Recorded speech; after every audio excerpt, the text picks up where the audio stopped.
Hi guys, and welcome back to another episode of The Huddle. We are closing the Bo, year bo, off. Pew, pew, pew, pew, bo. pew, pew. Fireworks. Yes, yes. We are closing off the year. I can't believe it's like the last. Yep. This year has flown by, but we're really excited for 2024. So, if Yeah. you have not recognized us this far, I'm Kelitah. My name is Kelitah, but I am not here alone, as you obviously have now heard. My name is Given Illustrative, and welcome. Yes, we are here. We're back in the studio. What are we talking about We're today? going to be speaking about something that I feel like everyone is going to be feeling this month, Yeah. which is temptation. So I was just really I thinking think about it's safe to say this season. the season. Yes, because Yeah. it does cross over. Yeah. If you think about a little it. bit more Yes, on the yeah. other side. Mm. But I was thinking about like last year we had a chat. We had a party called Ki December, Yeah. where we were talking about how, things like groove culture Yes, and yes. how it's kind of toxic, and how do you manage that as a That Christian? was last year? That was last year. Wow, I remember it like it was just a month or two ago. Literally a whole okay. year ago. Yeah. And I was just thinking about the season, right, that we're in. And for me, I was just thinking about the Christian who has come out of that lifestyle. Mm. They have come out of, coming out of the groove culture, coming out of hookup culture, coming out of, it couldn't even be that deep. It could be something like spending badly, spending habits. It could be something like greed. It could be something, families, you're going to families, triggering anger. All of these very, very sensitive matters kind of culminate in December. Yeah. And I was thinking about how do we equip ourselves to survive the temptation to do things that you have conquered in the past and fall back into that trap. Yeah. I see. I'm also thinking about a very specific temptation that tends to happen around this season, festive season. The issue of, and I've felt it, like I'm talking about it because I definitely have a personal experience of it. Like just wanting to be maswaipeni, Soup. Tap, tap, tap. Yeah, no, definitely. Like there's just a feeling of wanting to spend. Even now as I speak, Nje, I can tell you now there are things I just bought recently Just for fun. for the festivities. Like people, and it's not to say that you shouldn't enjoy your money and you shouldn't spend. It is important for you to be able to distinguish between, am I just caught up in the hype, or did I intend to purchase this? Yes. And even not just purchase this, but did I intend to invite people over for a cookout, or invite people over for a picnic, high tea, or whatever the case may be? Because there is a feeling of wanting to have those experiences that comes with being at the end, towards the end of the year. But now there's also, I've had this conversation with myself for some time now, because I know how I get to when the end of the year, or to what we're slipping in towards that season of the end of the year. I want to enjoy more time with my friends. It's true. I want to drive over to see my family back home. But when January came, or let's say when the year began, whenever, did I start putting aside a certain amount of money in preparation for how I know I'm going to feel? Yes. Right? Which is so good, because I think the most destructive thing that we can do is convince ourselves we don't have problems. Because when the problem hits, you didn't make provision for it. Yes. So by you saying, okay, cool, I know I have the propensity to want to spend a lot of money in the December festive season. So let me make sure that from the beginning of the year, I'm setting aside money so that I don't get into trouble because I overspent. Yes. So you've got that like thing. I think the same thing must apply for every other kind of negative habit that we have. If you know that, for example, your family are very alcohol heavy, in the festive season, and you have decided this thing is Family not or for friends. me. Family or friends. Yeah. You say, okay, this thing is not for me. How do you set up structures to make sure that by the time you get to December, you're okay? Maybe your structure is, I can't go out with those friends. Maybe it's, okay, I need to know, these are the signs that I know I'm going to fall. If I feel like this, it's probably not a good idea for me to go out because I'm going to fall back in the habits. Yes. I think that's a really good way of gauging ourselves, like setting yourself up, but knowing that you have the problem first is how you can sit yourself down and say, okay, cool, I don't want to have this problem anymore. Yeah. So what can I do to make sure that when I get to December, I'm not dying? Okay. Yes, I Yeah. completely do get you, and it does. So what I'm talking about is more something that you can prepare for, which you know you want to do. Yes. You're also including into the conversation the things you don't want to do. Yeah. And how can I keep myself from those things? Yes. And the more I think about it, the more I realize that it's quite a lot of things that culminate towards that season, right? There are people who plan to lose their virginities around that time, and it's conversations that are not for those who are not in that world. It sounds very foreign. You understand? I remember I was in high school and I had a friend who, very close friend of mine in high school, and she had planned that when she turns, I think it was when she turns 18, she's going to lose her virginity. And she had literally planned it. The festivities made it very easy. Sure. Like the festivities made it very easy. Sure. So it's not necessarily to say that that's what everybody does during that time. The point being, the festivities tend to heighten all the things. Yeah, like all the things, and make it for some reason, because everyone is in that heightened mode. Things just become a lot more accessible. It does. You understand? Exactly. And things that you would not do on a regular day, you will be exposed to, you are more likely to do, more likely to go. And also, we also have to talk about the issue of loneliness. Sure. With which, if you seeing someone going out and hanging out with people that they don't mix with, it's okay, and it makes sense for us to conclude that they are off-ramping, right? But can we also observe the fact that they might be doing that because they've been feeling lonely? Yeah. You know what I mean? I think that's a really really deep place to go to, because, most people are away. Everyone goes home to their families. Everyone is, doing things. So it's very easy for you to like sit by yourself and be like, yo, I have so much FOMO because I'm by myself. And everywhere, social media, everything is blasting you of people going out on holidays, going out, with their families, going out with their friends, all the vacations. And, it can be very isolating if you don't have someone with you, which, again, do you know yourself? Do you know how you are gonna react? What is your propensity? What do you lean to when you're in these sort of situations? So that you kind of mitigate doing things that you don't want to do. I'm actually wondering, I don't know, considering where you live, have you ever realized how quiet the city gets during festive times? But the problem is, like, where I live, it's always quiet. That's exactly what I was thinking. Yeah, that's exactly. I have felt it. Like, it gets quiet. Sure. Like, it gets quiet. People are around, but like, you just feel the city just goes. I can feel that when like in the malls. That's when I can only really feel it. Yes, I'm like, oh, people are at home. Yes. Yeah, no, people are at home.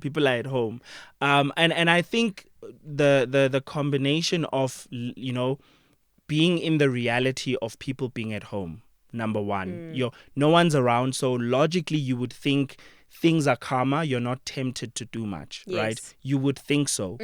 But at the same time, you're conscious of the fact that this is a season of festivity. You understand? Secondly, what you mentioned is such a golden point.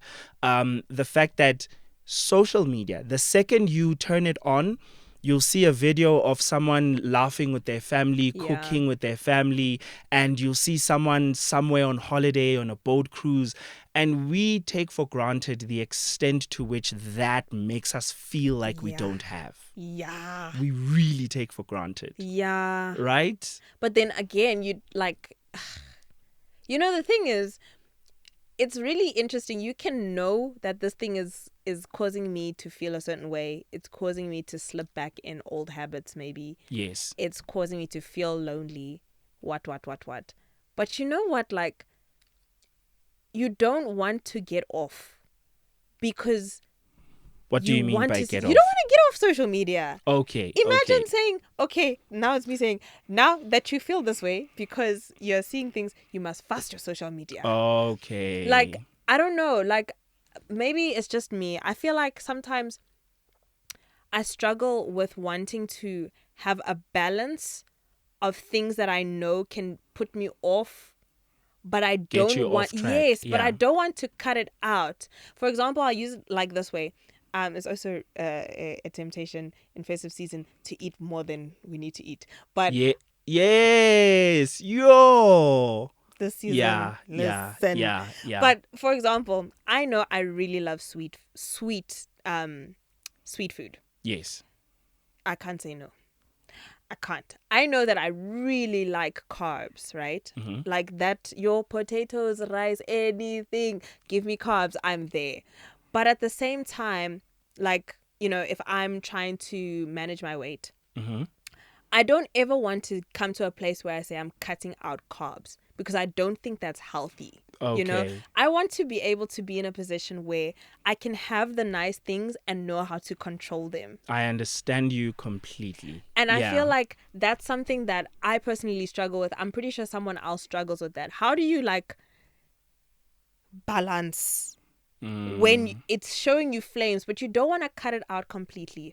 Okay, cool. Sometimes when I go on social media, I get jealous. You know what I'm saying? But how do I not cut social media out completely? Because let's be honest, it's part of our part of our life. Yes, yeah. It's part of our life. And now. not to mention that towards the end of the year, people spend more time on social media because you're not at work, you're not at school, you're not, varsity's shut down, your friends are not around, they've gone to visit their families, and you're probably, and this is the thing about people going home to be with their families, is you probably get into so many arguments at home, and people at home, and it's so ironic because you're going to have a good time with them, but often you find that it's not people you actually want to hang out with. It's true. Right?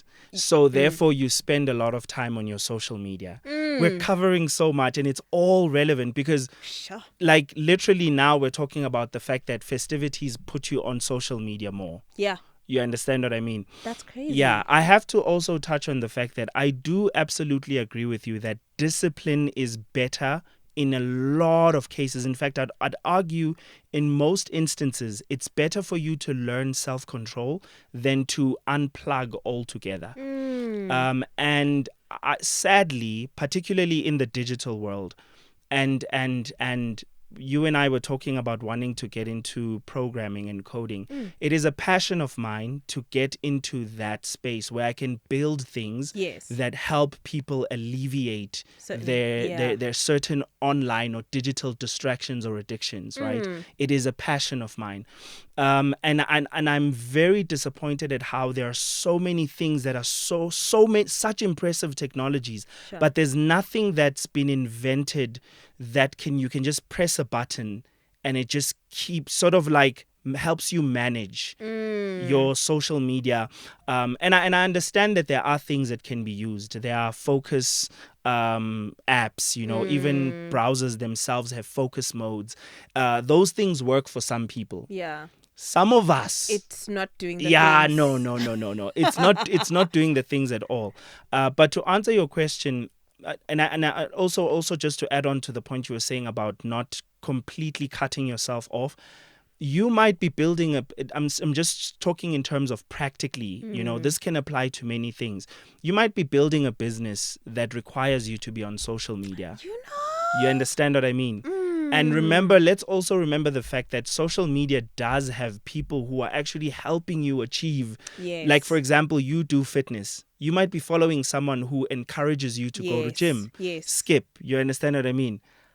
I sit on the sun.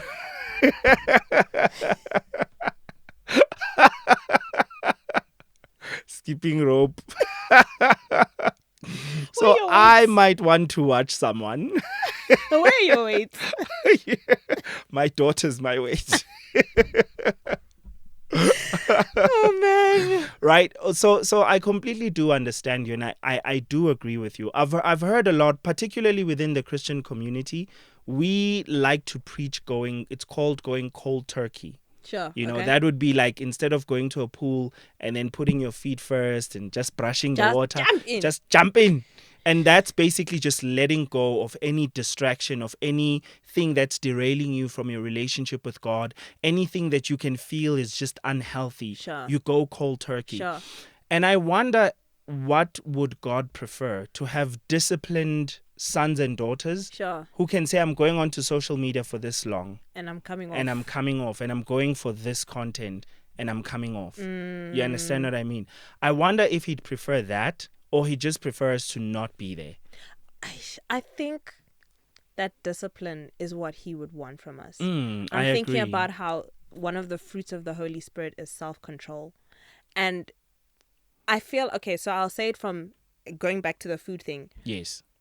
I know that if I cut out food that I really like for a period of time and I'm good and I'm seeing the results, it takes one, but I'm going to binge. Okay. It takes one mess up, but it's going to be a very big mess up because you've been deprived of that for such a long time. Yeah. So I think for me, just because one of the fruits of the Holy Spirit is self-control, I feel like God values you to control yourself. You know, that's why he never takes the temptation away. You know, it's around you. You may be in environments where you want to participate in things that you know God has delivered you out of. But he gives you the choice to follow him. He's asking you to choose to follow him, you know? And I think that when we are aware of like it's funny because we had a church cell group about this recently. Yeah. And, you know, the Lord's Prayer, it says, lead us not into temptation. Yes. Right? Yeah. And for some reason, you know, when like the most simple things just click randomly, lead us not into temptation. That means you need to be following God. So being led. Yes, you must accept being led, because when God's leading you, he's not going to lead you to the temptation, right? So I think that's also something that's important, but it comes from a place of self-control. It comes from a place of choosing good. You know, it comes from a place of, Kelitah, you're going to see the results. Yes, you can have that donut. Yes, you can have like 5 slices of bread with peanut butter. Yeah. But the point is, I want to choose my health. I want to choose having a healthy BMI. I'm trying to choose having a healthy lifestyle over that. So it leads me away, but it comes from your choices. That's very true. Do you choose to follow God when he is leading you out of that place? He's like, here's health here. Yeah. That's a bad idea. Yeah. Me, I'm walking the side. Yeah. I think that is quite something that like really just clicked onto me. Like, are you following God? The Lord is my shepherd. Yes. I shall not want. Yes. That's very important for me. So I think it also coming to the place of, do you have a relationship with God? Because I know personally, if I don't keep my game up, if I start slipping and making excuses and not spending time in devotion and stuff like that, that's when temptation, it feels like I can't even breathe. I get you. Because I don't have that empowerment to say no. I don't have the better choice. So here's another interesting perspective. I completely do get what you're saying. So for me, especially when you were talking about social media, right? What I've found is also definitely nothing will ever triumph over just having and pursuing consistently a relationship with God. But then now the thing about it is we also have to recognize that there are those who you'll pursue God, and then as you're pursuing him diligently, there'll be something you're struggling with, right? 100%. You understand? And that will then lead you away from God. So in as much as God can lead you away from many things, Sure. the things themselves, and obviously the level of access you have to them, can in themselves distract Pull you you. away. Yeah. And usually you find that it's just a pattern of guilt where it's like you don't no longer feel worthy to even fellowship That's with the God. issue. That is You know so what I on mean? point. Exactly. So what I've learned, one of the practical ways in which I deal, and this is why I was getting into a lot of the software stuff. You and I have spoken about Blocker X, for example. Yes. I used to infamously struggle when I was in varsity, like to get into the library and just focus on what I came to do. I'm not kidding. I will arrive at the library at 11 a.m. and only at 4 p.m. You were starting. am I starting. Infamously, like I'll be on this, I'll be watching a music video. Like I am a procrastinator and I get very distracted on the internet, right? I've become a lot better. I've learned what works now. But at the same time, it really does help if we had, like, here's one thing I do, right? On my phone, it's a lot easier. So I use a certain software. I just forgot what it's called. I'll remember now on my phone. It basically is a software that's been very well engineered to limit certain activities on your phone. Okay. So you can literally even tell it block the site. Right? And then I'm using it in conjunction with yet another app. And I didn't want to get into this particular thing and talk about it technically because I feel like it might derail us from the conversation of just the festive season leading you into certain temptations. Leading. Right? But anyways, that's what I use. So the approach is I'm not going cold turkey, but I'm allowing my social media to be accessible to me during these hours. Yes. You understand? Yes. And then gone. Yes. Then gone. Then I can just focus on family, focus on whatever else that I need. And in turn, that then creates a habit where I can go a full day without even realizing. Because before 9 a.m. in the morning, I don't want to be caught on social media. You get what I mean? Yeah. Yes. Yes. I also have an app. I think I struggle because I can switch it off. Okay. I get you. So it's just like, and you said a brilliant point where like, you work on social media. Yeah. Sometimes it's like, listen, I know my time is up for the day, but like I actually have to post this.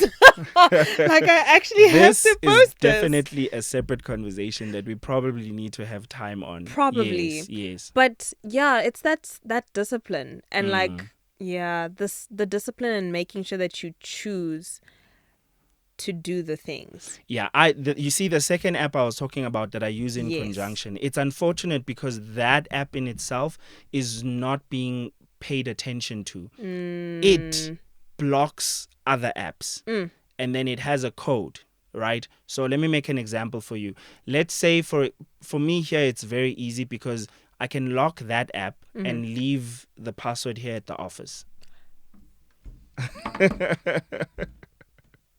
You get what I mean? Yeah. So exactly. So I can just leave it here and then I can only come to the office, unlock, fix whatever I needed, update whatever I needed to update, lock it, and then I'm gone. Okay. On weekends, I have no access to it. That makes sense. You understand what I mean? So I'm also just using that as an example. If you have a situation like that, you can take advantage of it. You can use a friend. That's what I was thinking about. Yes. Which the initial app I was talking about really encourages. In fact, there's certain features you can't unlock until you get an accountability partner. Yes. That's exactly what I was going to say. Like as the broader conversation of dealing with temptation, again, like this could be anything. Yes. But having that accountability partner, someone who knows what your struggle is, someone that you are okay being vulnerable with, but also someone who can tell you you're doing nonsense and you can actually sit down and listen. Yeah. I think that is something that our generation struggles with heavily. True. I think, this kind of era is do what you want to do and it's fine, if you want to do that, you don't have to be accountable to anyone. In fact, we see accountability as like oppression. Yes. Yes. So I see this a lot, like where, like, I'm not discouraging this, but you'll see like a lot of young people doing like cool things, even in a church setting. Yeah. Like they get together and they're doing amazing things. But you want to almost ask, who are you accountable to? Okay. Because you need someone to, if this goes rogue, someone needs to be in a position to say, hey, you're going wrong. Brakes. Yeah. Handbrake. Yes. Chill. Yeah. Stop. Yeah. And I think, I don't it's know. Much easier said than done. It is. Particularly amongst guys. Like, really? Particularly amongst guys. You see, with women, you guys, fortunately, and I'm not saying that it's easy, yeah. I'm not saying that it is simple and easy for women, yeah. Like, for you guys, first of all, you have a culture of being vulnerable. Yeah, with one another. You talk with each other about the most sensitive of things. So that makes it much easier for you to just, for men, the idea of being vulnerable in itself is something that needs to be overcome. To say that I'm struggling with this or that, I still need to overcome that. You see what I mean? Yeah, and then after that, I need to now deal with having to approach another guy and tell him, yo, dude, I'm battling this. You understand what I mean? And now overcoming the fear of him saying, man, you need to be a man, or whatever they can. I mean, also considering that we're just taught not to cry, weakness is just not something we want to associate with. Yeah. And then having to submit to another man. I guess that must also be very interesting. Which you often find actually that men tend to confess things that they struggle with the partners that they spend the rest of their lives with, or that they're committed to. They tend to confess. Like, there's a lot of women who can tell you stories of things that happen to men they've been with, but ask his friends, they know nothing. That's very interesting. I think that's a very unique issue. Yes, yeah. I'm thinking, we might have to adjust that in a podcast. You know what I mean? But I don't know. I think that's a lot of the things. The other thing that, just popped into my mind, when Jesus was dealing with having to go onto the cross. Yeah. And he was like, guys, pray. Let's pray. And his friends couldn't pray for him. His accountability said, we're going to sleep. He's like, guys, I'm sweating blood here. Help me. Yeah. They said we're going to bed. But I think also just one of the things key for me is being, if you don't have that accountability with other people, the very least you can do is have that accountability with God and having that fear of the Lord, especially if it's something that's definitely sinful. A temptation that's definitely sinful. I know how you're saying you overspend in December. It's not exactly, maybe. I don't know. I mean, it's not like spending and gambling and I'm losing my money. I'm crying when January comes. It's just that I noticed there's a spike. Essentially, yeah. Makes sense. But to the people who deal with things that are not actually sinful in December because of the festivities, like, I think also just having the fear of the Lord, I think that's one of the things that our generation is missing. Because we have a tendency to preach about the love of God so much. Again, that whole pendulum thing. I love, the love of God is what breaks us out of darkness, But I think we need to have more of a reverent fear of the Lord. Yeah, I agree. And, actually fear him more than we want to do the other things. And also have a space of knowing that God, he hears your vulnerabilities. Take the time to pray. So in as much as we've spent time talking about social media, It's important that the very same principles, in fact, our conversation is around self-control and temptation in all aspects of it, whether it's shouting, having fights with your siblings, whether it's finding yourself hanging out with the people that you shouldn't be hanging out with, especially during this season. And I remember there was a time where I used to have that issue, particularly, and I think you're especially vulnerable when you're in your early teens. Yeah. Right? Early teens approaching 16, 17. Then later you figure out who you are and what doesn't. Really, the things that mattered to me then don't matter to me now. Yeah. I can say with absolute certainty that I didn't hang out with people who got me into trouble, but I hung out with people who were interested in things I wasn't interested in. That makes sense. Right? And there's a lot of reasons around that. But anyways, so there's that as well. And then you also introduced the issue of even eating more because it's the festivities, right? Yes. And we even make it a joke, Guti, now we're working off the weight we've gained. New Year's resolution. You know what I mean? Lose the weight we gained. Exactly. Which, to be fair, there's nothing wrong with sort of going on a cheat during the festivities. That's not what we're talking about. It's important that it's clear that we're not talking about the cheat dates. We're not talking about, completely ridding yourself, which I love the fact that you brought that up. We're not talking about completely ridding yourself of social media and becoming this nomad who has no clue what's happening around the world. Yeah. We're talking about being able to have those things in your life. Obviously, the ones you don't need, don't have. Yeah. And the ones that cause severe stumbling for you don't have. Yeah. But learning rather to have the self-control of having them in your life and them not controlling you. Yes, them not having power over you. You know what I mean? You being able to say, for the next 2 months I'm off. Yeah. And it just becomes a thing. Yes. That makes sense. Yeah. You know what I mean? Yeah. And I suppose also including the fact that being at home, being in the festivities, celebrating, eating that cake, it's just, I'm enjoying myself. Yes. I'm with my family. I love my mother's cooking. That's a different thing. Yes. That's a completely different, it's not even, I wanted to say it's a completely different struggle. It's literally a completely different thing. Story, yeah. Exactly. And it's important for us to learn how to distinguish between that and you are now actually going Stuffing south. Stuffing yourself during the festivities. You cannot stand. Exactly. And maybe you're covering something up. You're using social media to patch something, depression, anxiety, the feeling that you don't have enough people appreciating you for your looks, enough people appreciating you so you cover those things up. All of those things, it's subtle because it's just the festivities and it's just what people do, and you don't say it out loud, Yeah. December's here, therefore.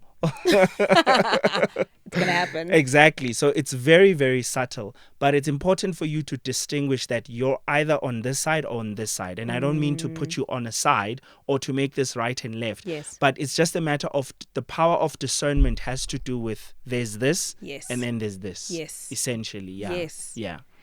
Yo, man, this has been a very interesting conversation. Definitely did not see this panning out the way that it did, but it was definitely a really good conversation. And, our prayer for you is that you enjoy this festive season. Do everything that you want to do in moderation, unless it's sinful. Then don't do it. But do enjoy the season, okay? Enjoy the season. Enjoy time with your family and friends if you get to see them. If you don't get to be with your family and friends, I hope that you get to have someone that you're close to that you can enjoy the season with, and that, you'll be able to just sit down, prepare, examine your life, prepare for the season. Don't get caught up in the hype, and feel guilty after going down a road that you shouldn't have gone down. But start the year off well with a clean slate, knowing that, I followed God's instructions. I followed his ways, even though it was a very tempting season and the circumstances around me was probably not the most favorable. Yeah. But God has given you the spirit of boldness and the spirit of power and the fruit of self-control. So yeah, I hope you guys do well, and we'll see you next year. Bye-bye. Peace out.